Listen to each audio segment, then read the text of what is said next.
Welcome, everybody. You're getting Lost in Plot, and we have a very special episode of Lost in Plot, where typically we focus on story first, but not exclusively across the mediums of film, television, and video games. I'm Wade, that's my brother Jake, and today's special edition episode is breaking down for you the summer box office of 2021. We're wrapping it up. We're going to put a bow on it. Summer 2021 is done.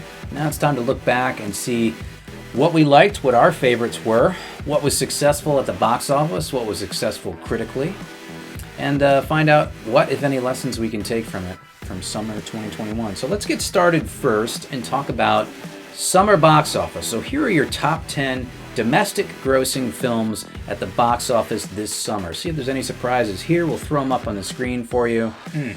So your big winner, and you see the studio name coming up on that list all over the place, is Disney. Now Disney did day and date, similar to what WB did and other studios did. The difference was Disney also charged you $20 a pop to get your premiere access via Disney Plus just to watch that thing. Oh, you got jacked. In your home. You got jacked. The mouse has his hand in your pocket, not in a good way, and when he pulls it out, your wallet's gone.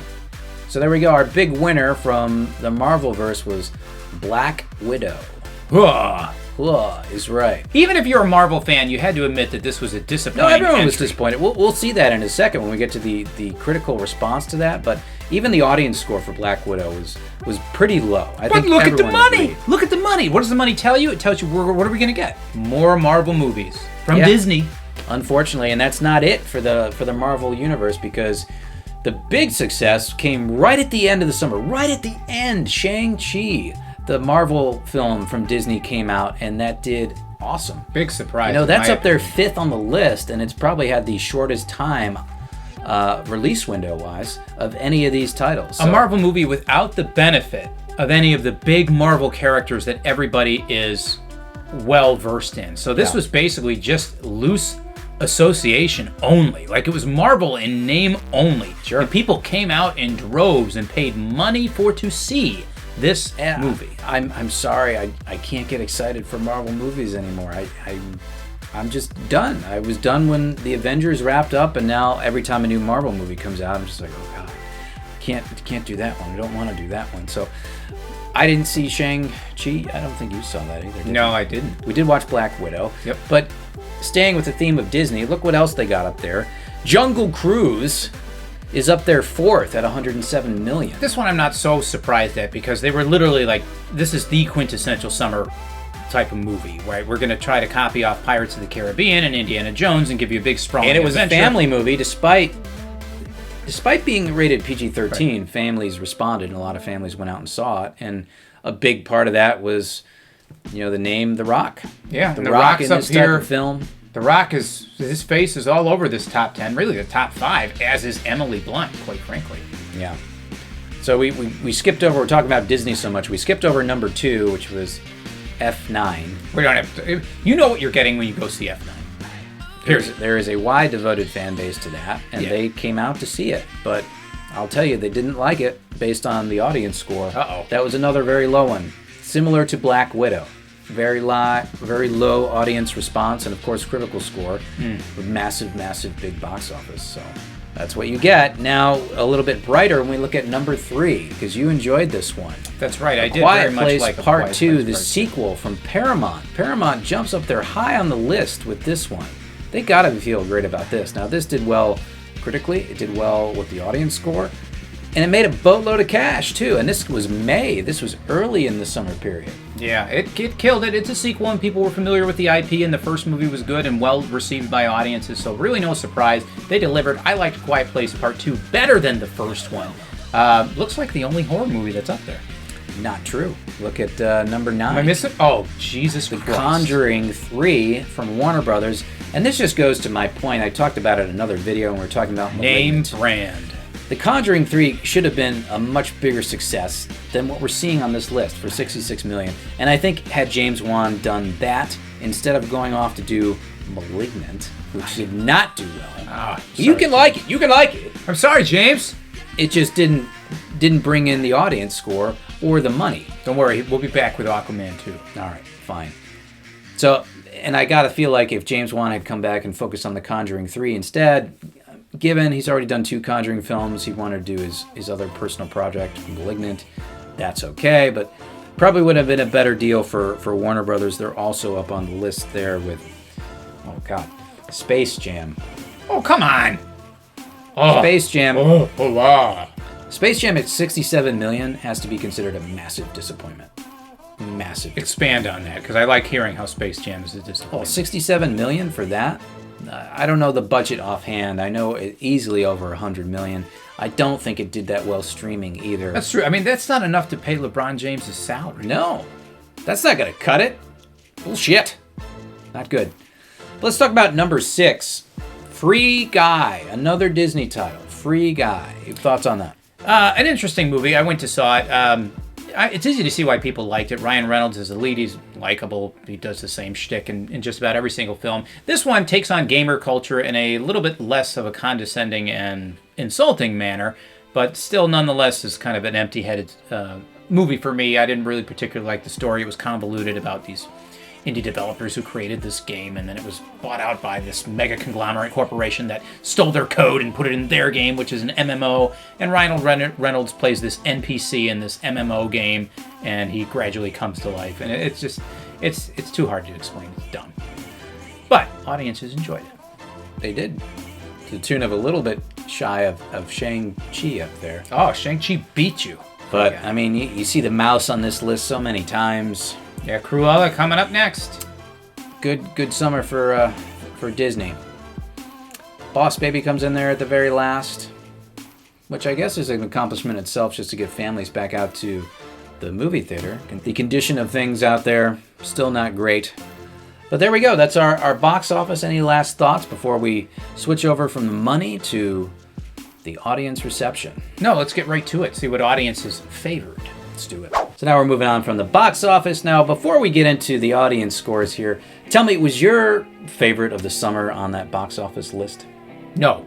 It was not. No, in terms of money grossing? No. Without revealing what it is, was your favorite on there? It was not. No, it wasn't on there. Okay. Mine wasn't either. Let's talk about what the audience liked. We talked about what was making money, but you'll notice some glaring absences from this list as we look at the top 10 for the Metacritic audience scores kind of aggregated here. Who's the big winner? It's Disney Pixar. It's Luca. Luca didn't even make that much at the box office. I think it did more with Disney's day and date Disney Plus streaming service. Luca did, but Luca at 7.8 is the highest from the audience response of any of the summer releases. Yeah. Next on the list, we just talked about it, is Free Guy at a 7.7. I don't think you'd put it that high. No, I wouldn't put it there, but I do see my favorites are on this list. Okay, well that's good to know.